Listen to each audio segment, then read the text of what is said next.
ولا تشتروا بعهد الله ثمنا قلیلا، عهد الله را با قیمت اندک نفروشید.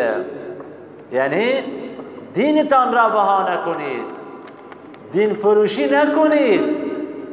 ما با الله عهد بستیم دوستان صادق باشیم، خیرخواه برادر مسلمانمان باشیم. خدایی نکرده اگر خیانت کردیم، اگر دروغ گفتیم، اگر برادر مسلمانمان را تخریب کردیم، جاسوسی کردیم، جاسوسی که در راستای در جهت خراب کردن آبروی مسلمان قرار بگیره، این چیه؟ موجب لعنت، موجب طرد شدن، دور شدن از رحمتهای الهی است. امروز متاسفانه جوان مسلمان احتیاط نمیکنه،